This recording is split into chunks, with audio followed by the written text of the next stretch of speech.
महाराष्ट्र में भक्त हुए श्री त्रिलोचन जी, परम संत सेवी, श्री पंडरीनाथ भगवान के चरणों में ही रहते थे। पति पत्नी दोनों निवास करते थे, उनके कोई संतान नहीं थी, तो इसलिए उन्होंने जीवन भर क्या नियम अपनाया कि जो भी धन आदि उनके पास था, जो भी वैभव था, उन्होंने वो पंढरपुर आने वाले वैष्णवों की सेवा में खर्च करने का उसका मन बनाया कि यहां इतने दर्शनार्थी आते हैं, सबका भोजन प्रसादी सामग्री हमारे घर में बना करेगी। तो श्री त्रिलोचन जी पंढरपुर आने वाले दर्शनार्थियों को घर बुलाकर के प्रेम से भोजन पवाते थे।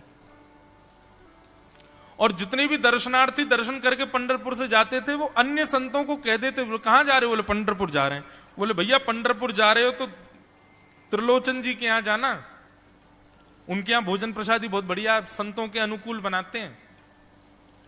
बड़ी ख्याति हो गई महाराज जी, अब तो जितनी भीड़ पंढरपुर विठल मंदिर में, उतनी भीड़ त्रिलोचन जी के घर के बाहर संतों की, दर्शनार्थियों की, सब प्रसाद पाने के लिए जाते।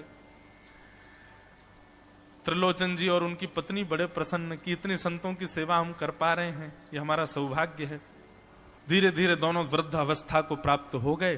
दोनों वृद्ध हो गए तो अब इतनी सामग्री बना नहीं पाते, कोई सेवक नहीं था, स्वयं बनाते थे पति पत्नी मिलकर के। अब तो ऐसा हो जाता, कभी कभी दाल लग जाती, जल जाती, रोटियां सेकते तो रोटियां जल जाती। वृद्ध अवस्था, थक भी गए थे बहुत ज्यादा, तो प्रसाद पवाते तो थे, संत जन बेचारे प्रेम से स्वीकार तो करते, पर अब स्वाद नहीं होता था, तो बेचारे जैसा था उसको पाते, थोड़ा बहुत पा करके चले जाते। धीरे धीरे संतों का आगमन अब कम होने लगा। त्रिलोचन जी इस बात से बड़े परेशान हो गए, बोले भैया संत हमारे घर से आना बंद हो गए, हम क्या करें?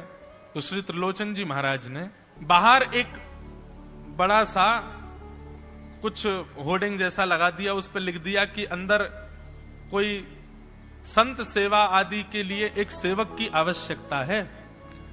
अगर किसी के अंदर सेवा भाव हो तो वो आकर के भीतर संपर्क करे। सेवा, ब्रजवासी सेवा, गौ सेवा, इन सब सेवाओं के प्रकल्प में यदि आप सेवक की कामना करोगे तो